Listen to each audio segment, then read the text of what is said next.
Olá, Tarsila, bem-vinda ao Ministério Público do Estado do Rio Grande do Sul. É uma alegria recebê-la aqui e, sobretudo, para falar sobre um assunto que está atormentando aqui o Estado do Rio Grande do Sul, que é a crise hídrica, a escassez de recursos hídricos. Então, eu te pergunto, desde logo, nós temos instrumentos, sobretudo na nossa política nacional de recursos hídricos, eficazes para combater a crise hídrica? Olá, Daniel, obrigada pelo convite. Estou muito satisfeita e feliz de estar aqui representando o Conselho Nacional do Ministério Público. Daniel, a crise hídrica é um problema multidisciplinar, complexo, né? A gente tem realmente sofrido muito com essa situação. Rio Grande do Sul, a gente sabe a situação que está, essa estiagem, os últimos 70 anos, né, que você falou que não houve. A maior crise dos últimos 70 anos, uma situação muito grave. Bem, a gente precisa ainda aprimorar muito nossa legislação. A gente tem uma atuação muito, como eu posso dizer, reativa à crise. A gente não tem instrumentos de planejamento eficientes e suficientes, mas a gente pode sim, com os instrumentos que existem na nossa política nacional, e não só na política nacional, mas até nas legislações estaduais, na legislação municipal, a gente pode sim desenvolver instrumentos de atuação que possam evitar que a gente chegue nessa situação de crise hídrica. Aqueles instrumentos da Lei 9433, da Lei da Política Nacional, como, por exemplo, o planejamento, a cobrança pelo uso da água, a outorga, como regra, eles são muito pouco efetivos ou inobservados até nos estados. Seria uma possibilidade de atuação para o Ministério Público na fiscalização, na garantia desses instrumentos? Sim, a gente tem que atuar principalmente de forma integrada, né? O promotor sozinho na sua comarca, ele tem que ter essa visão integrada da bacia hidrográfica. A partir desse momento, ele vai fiscalizar a questão da gestão da bacia. Então, existem os comitês, existem os planos têm cláusulas de segurança hídrica, a emissão das outorgas, elas estão sendo realizadas da forma que o nosso plano nacional determina, que é observando a capacidade daquela bacia em outorgar a água, né? Uma coisa que eu queria chamar muito a atenção aqui, os grandes usuários da água têm uma responsabilidade diferenciada, 80% é utilizado para a agricultura, cerca de 20% para a indústria. Precisa de uma atenção especial. Precisa de uma atenção especial, eles precisam ser estimulados a se engajar na proteção da água, porque qualquer proteção, qualquer, vamos dizer assim, economia que você faça em cima de 80%, ela é relevante. Então, investir em tecnologia, investir em formas mais eficientes do uso da água, e tudo isso é muito importante. Como é que a gente pode fazer como promotor de justiça? Eu vou dar alguns exemplos aqui. Por favor. A política municipal de saneamento básico, por exemplo, ela tem que ter atualmente regras que falem de reuso, de utilização de água da chuva, de diminuição de perda. Isso é uma atuação importante para o promotor de justiça na comarca. Espaço de atuação. É um espaço de atuação. A gente observa a nossa política municipal de saneamento básico. Ela tem cláusulas que vão se preocupar com a segurança hídrica, seguir as diretrizes da Política Nacional de Saneamento Básico, que fala desses instrumentos, né, de economia, água da chuva, reuso, diminuição de perda. A água da chuva, como é que poderia ser aproveitada? De que forma? O seu armazenamento? Na agricultura, por exemplo, a gente tem alguns exemplos em alguns estados, né, que o próprio poder público, pode ser a Secretaria Municipal ou pode ser a Secretaria Estadual, ela pode desenvolver políticas públicas para auxiliar o produtor rural nesse armazenamento. Então, ele pode, por exemplo, disponibilizar técnicos, façam estudos topográficos na área, observem regiões daquela área rural ali que possa armazenar água da chuva, não necessariamente na APP. Isso, na verdade, assim, não pode ser na APP. Mas não significa que não tem área favorável ali. Então, isso é muito importante, porque nós temos um impedimento em lei nacional para esse tipo de atividade e empreendimento em APP. Então, existem sim alternativas com áreas favoráveis fora da APP para o armazenamento. Sim, a gente fazendo um estudo topográfico da área, existe sim áreas que têm mais propensão de armazenamento da água da chuva, e ali vai ser feita uma escavação, exige também, você vai armazenar uma quantidade de água, até às vezes suficiente para o uso daquela propriedade rural, né? Se você fizer esse estudo, e o poder público incentivando, através de um licenciamento simplificado, ou mesmo nem precisar de licenciamento, dependendo do tamanho dessa barragem, né? Então ele tem que disponibilizar técnicos, ele tem que também fazer uma análise de qual é a região estratégica para atuar E tá até o maquinário para fazer esse tipo de barragem pode ser disponibilizado pelo poder público, por exemplo.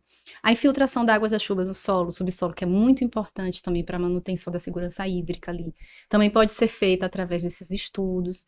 Então, a gente pode tentar inserir essas cláusulas em planos municipais, ou mesmo em políticas públicas da própria Secretaria Municipal, que vai fazer esse desenvolvimento dessas atividades, e o promotor vai fiscalizar, o promotor vai fomentar tudo Aqui isso. Um espaço de atuação para o promotor lá na sua promotoria de justiça. Sim, outra coisa eu acho interessantíssimo, pagamento por serviços ambientais, tem o produtor rural o produtor de água, na verdade, que é um programa da Agência Nacional de Águas, que vai remunerar o produtor rural que esteja preservando os mananciais de abastecimento público de uma forma mais eficiente. Inclusive, esse programa, ele traz técnicas que até aumentam a produção de água ali naquela nascente ou naquele rio, porque faz uma plantação de uma vegetação mais favorável ao armazenamento de água, por exemplo. O que permite a infiltração. Infiltração maior. Então, esse pagamento de serviços ambientais, que é um instrumento econômico-financeiro que remunera esse produtor, ele é fundamental. Então, o promotor de justiça, ele pode atuar articulando isso, porque isso é uma lei municipal. Para criar esse tipo de serviço de pagamento de serviço ambiental, vai depender de uma lei municipal. Então, às vezes, são ideias que o promotor pode trazer. Além disso, já existe na nossa legislação, por exemplo, a necessidade das cláusulas essenciais no contrato de concessão do serviço público de abastecimento de água, né? Essas cláusulas essenciais estão englobando o reuso, utilização da água da chuva e diminuição da perda. Ou seja, alternativas. Alternativas. Aqui no Rio Grande do Sul temos quase 40% de perda, de índice de perda. Então, é muito importante trabalhar em cima disso. De água tratada. De água tratada. A gente um índice muito alto. É um índice muito alto. A gente tem, mais ou menos no Rio Grande do Sul, 13% apenas de tratamento de esgoto.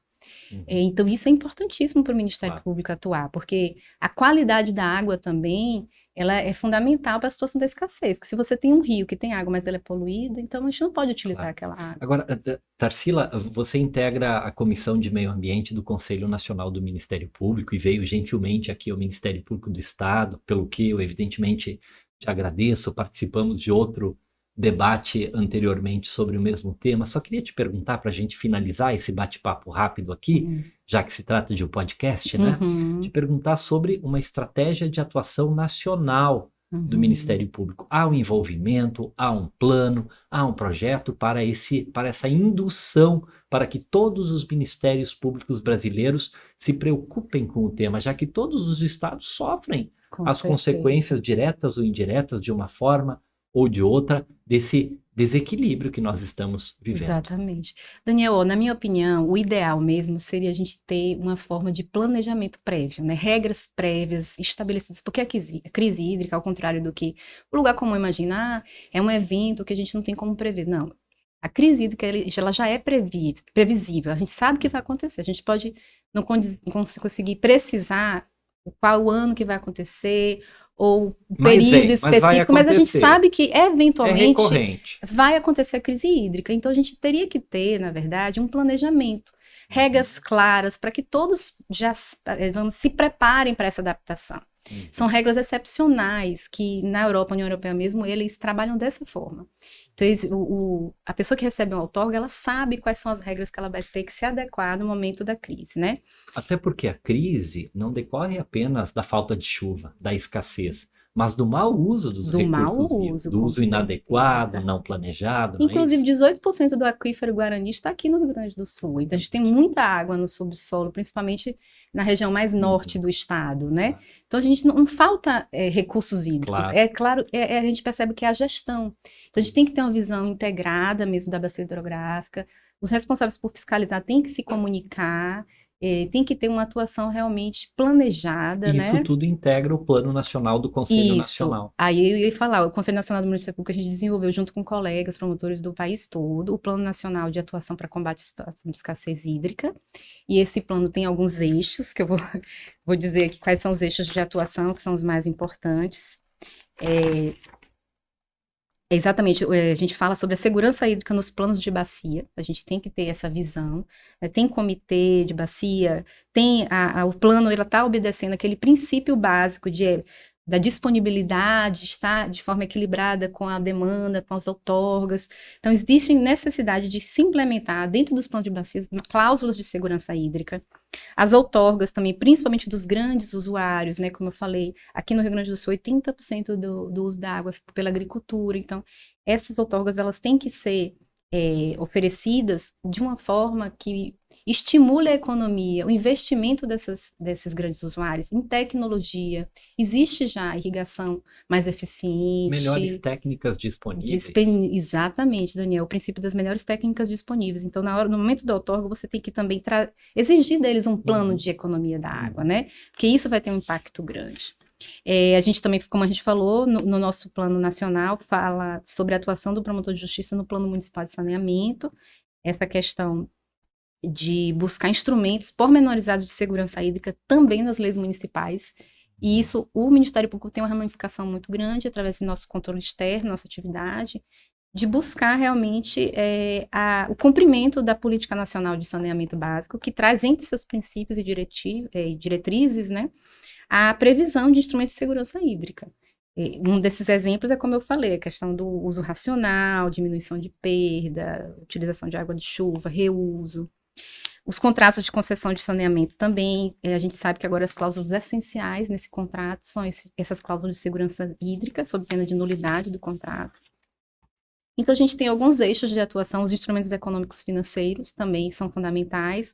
Eu dei exemplo do pagamento de serviços ambientais, mas tem uma série de instrumentos que a gente pode utilizar para estimular o setor também produtivo e econômico a se engajar na proteção dos recursos hídricos. Ou seja, há uma preocupação do Conselho Nacional e do Ministério Público Brasileiro em não apenas andar a reboque dos fatos, e não apenas atuar na crise, mas sim na prevenção desses eventos que trazem tantos malefícios para todos nós. E a gestão do recurso hídrico, eu acredito que é um dos instrumentos mais importantes que nós já temos na nossa legislação, né, os instrumentos de gestão, que são os planos, os comitês, eles têm que funcionar realmente de acordo com o que a nossa legislação traz. Então, nossa legislação não é suficiente, mas ela já possibilita, pelo menos evitar que a gente chegue nessa situação de crise tão grave, se ela realmente for cumprida. Existe talvez assim, o poder público municipal, estadual, quando no momento da outorga existe uma desídia que não cumpre de forma regular nossa política nacional, né? Então, eu acredito que se a gente buscar essa fiscalização com mais rigor e o engajamento também de todos nisso, a gente vai conseguir superar essa crise. Tarsila, quero te agradecer muito por esse bate-papo rápido, no entanto, que trouxe para nós muitas ideias, muitas luzes, e agora convido a todos os colegas que nos ouvem para pormos as mãos a obras para buscar, então, esses resultados propostos pelo Conselho Nacional do Ministério Público e que tu nos trazes aqui. Muito obrigado. Obrigada a você, Daniel. Vamos engajar todo mundo nessa luta, porque não é uma luta só do Ministério Público, é da sociedade como um todo, né? Isso mesmo. Muito obrigado.